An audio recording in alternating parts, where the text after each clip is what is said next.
Blue now. Yeah, blue.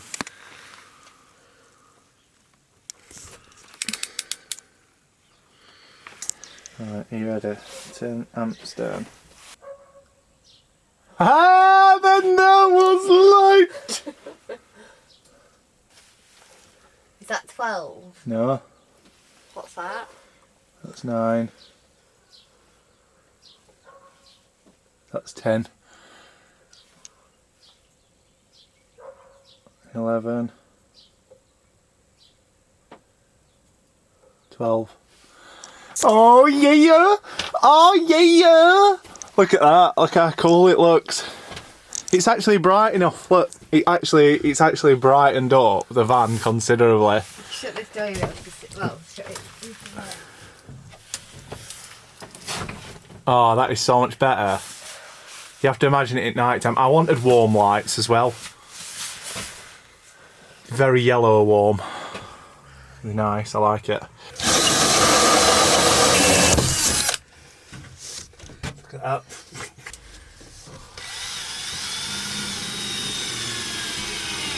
Thank you very much. Right.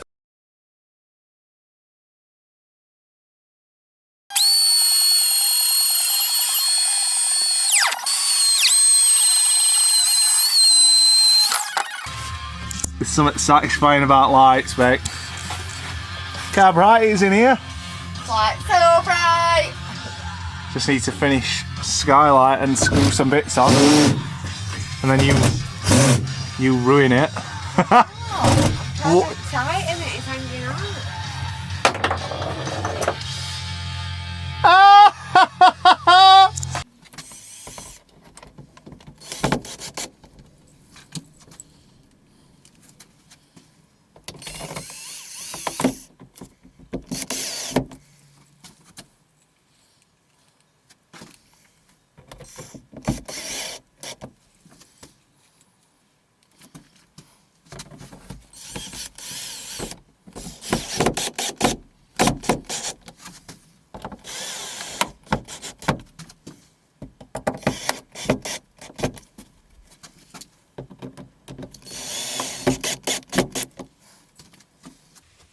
Morning guys, it was my birthday yesterday, so I didn't spend much time in the van. We last finished off putting these up and I'm really chuffed with what I've been able to do, to be fair. It's not perfect, there's things I could have learnt from each one. The spotlights, for example, I could have used string for to line them up in hindsight to make sure that we get them straight, or I could have put this up first and then I could have drilled the holes in with a hole saw, chiselled it out, and which would probably have been a good idea too, but I've done it the way I've done it and it's finished now, and that's that. So what I'm going to do is I'm going to get this piece of string, I'm going to drag it across both sides of the van and tape it, and I'm going to screw along the string so that I can get all the screws in a line. Lots of people I've seen actually put these screws under filler, they cover them up, so it makes it look more aesthetically pleasing. However, I like the idea of being able to take the roof down if I wanted to. So for example, God forbid, if there was a leak or anything like that, I would be able to remove the roof if I needed to and fix the spot where it might be leaking. Also, there's the roof rack bolts that go all down the side of the van on both sides. If I decided I wanted to add a roof rack, for example, for like my canoe or anything else like that, if I wanted to do any sort of modifications, again, if these screws are all hidden, I won't be able to get to it. So I'm going to have mine on show, which means I want mine relatively neat. And that's that. So keep watching if you want to see it finished.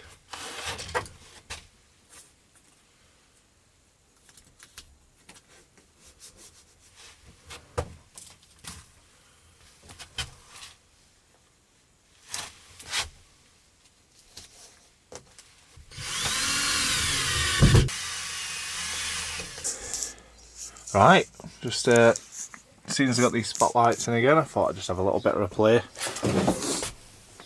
I've got this box down here. I don't actually know what it's called. There's no like label on it.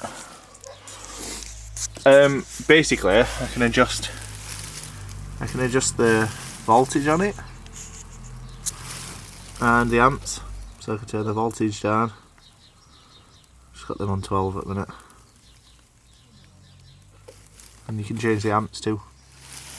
Set it to 12. Positives wired in to positive, negatives going up to where the ground is, and this is the switch. Careful I don't touch stuff.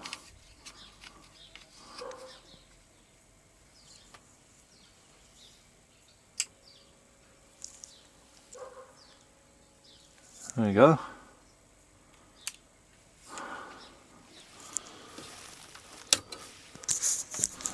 Having just taken this bottom panel out, yeah, if we look right down there, you see that little orange speckle in the middle of the screen, and that one there. That's where this beauty's going to come in. Use a bit of that, dab it on. Don't care about aesthetics, it's hidden down back of there.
Up this end, this is what I expected to find.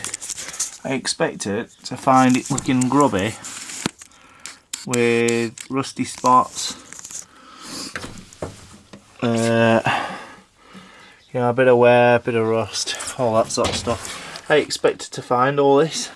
However, I'm a little bit worried that if I look down at this angle here, you can see all those bumps, and it's the same here around the hinges. Well, hang on a minute. Around the joints, there's corrosion. And these bubbles are obviously going to have got rust underneath them. Alright, let's look at one of these worst areas.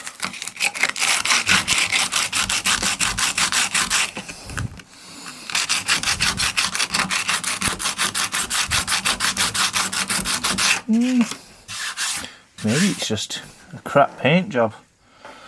There's a couple that have got thingies in, but all those bubbles are...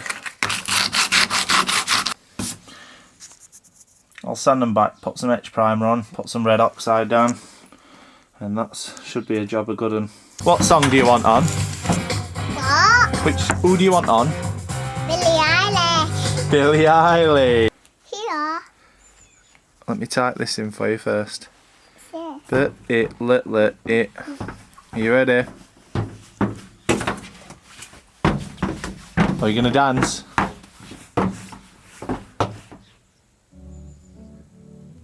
Got this on.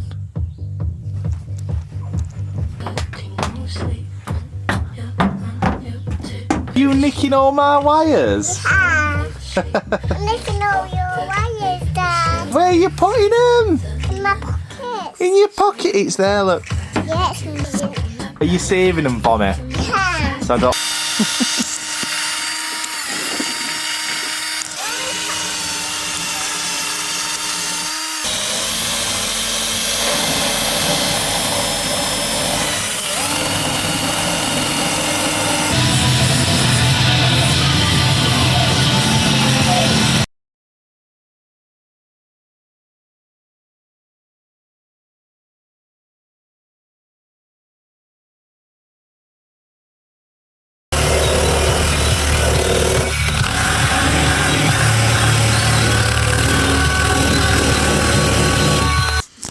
Morning guys.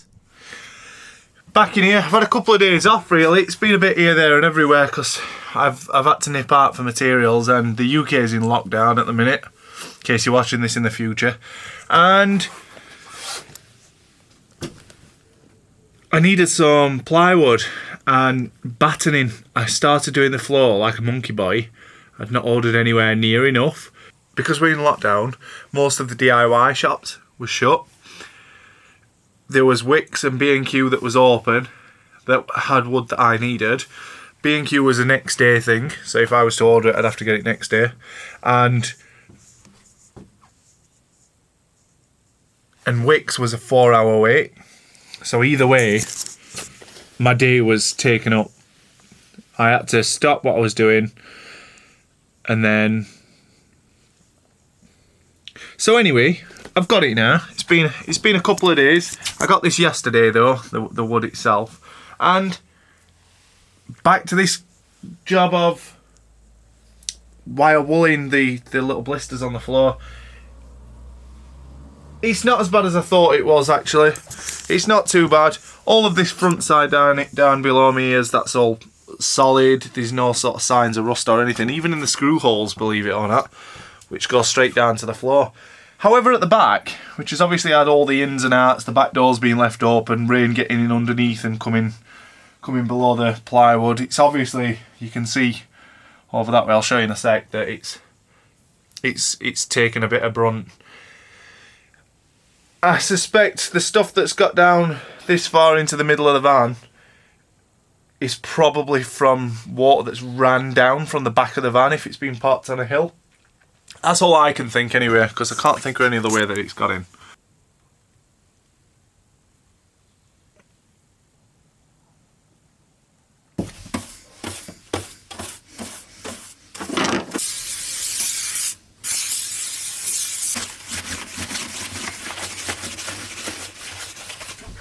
Painter and decorator who did it as a trade once told me, always keep your brushes that have got oily sort of paints in cling film.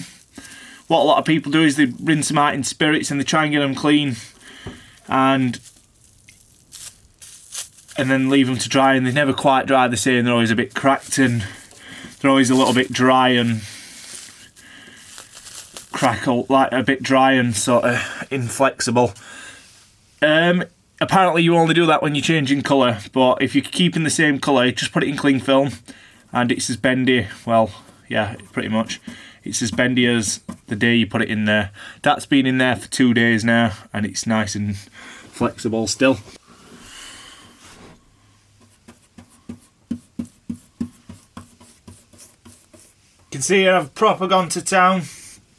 I'm not messing about. I just want to just get it over and done with this because this is just tedious for me. It's not the sort of thing I want to be spending my time doing, but it's got to be done.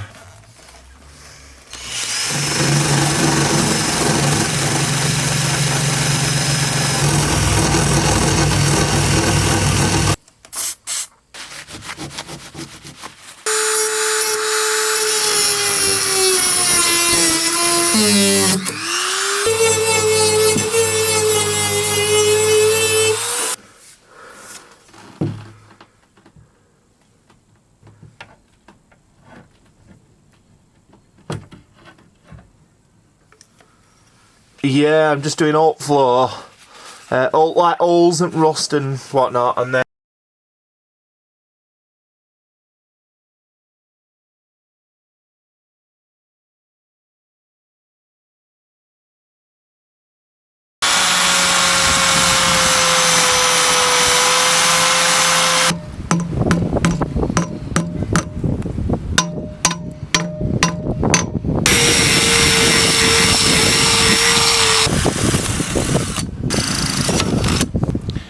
I've just had to remove fuel tank from my bloody van. Oh, not a fun job. There's the fuel tank. As you can see, I've lowered it down and I've left brackets on it that side. It were only 2 bolts I've had to undo to as well. I've just drilled a pilot hole, haven't I? You drill the pilot hole and me under van. And now I'm using a 10mm drill bit to go through. And it's double the skin.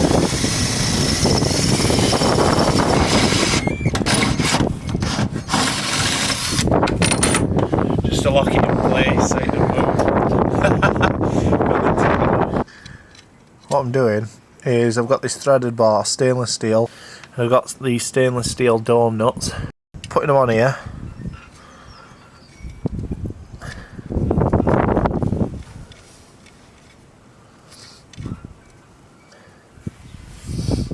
Then I've got an old bolt that went through the floor before.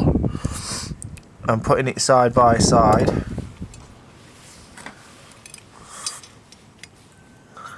Like that. And then I'm just roughly marking it up there. So this is the seat base, and I've had to put it wherever I could. I've had to put it so that it's going to be below here. I've actually sat it on a sheet of plywood anyway, so that the metal's not sitting against the metal.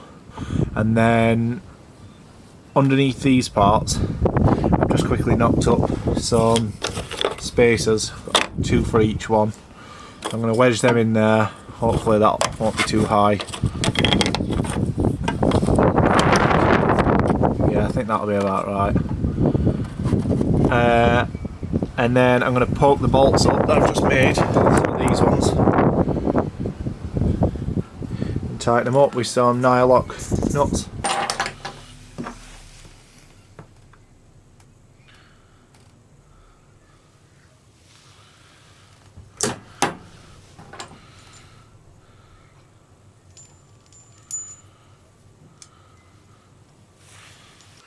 Check it out, got a seat, 4 bolts at bottom, stainless steel, threaded rod, dome caps on bottom side, dome nuts, seal with glue inside and around the outside, pushed up,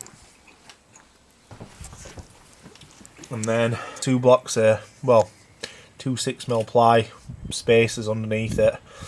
And the metal's not actually sat on the metal, but it's proper solid. We've had a bit of a bounce on it to see if it moves or anything, and it looks fine, so that's fine by us. Right, over there where I've got my old seat holes, they're going to need filling. Now, as you can see, they're quite large. You can't just leave it open like that. You can already see that there's a little bit of corrosion around the edge there, so these need tidying up. I've got a Dremel I could tidy it inside up with. Then I'm going to put some grommets in it with some sealant and some paint, and then put the bolt through. So, looking at this here, this is how it was on before. So we had a big massive penny washer, a set screw, another one, and a nut. And as you can see, they're not zinc, they're just zinc coated, so when the salt on the road gets on them, they obviously corrode. So I'm not going to put those back in. What I've got instead is I've got some stainless steel penny washers, I've got a stainless steel dome nut, stainless steel threaded bar, a rubber grommet, and this is a zinc plated Nylock washer nut. However, that's going to go inside the van, so that's fine.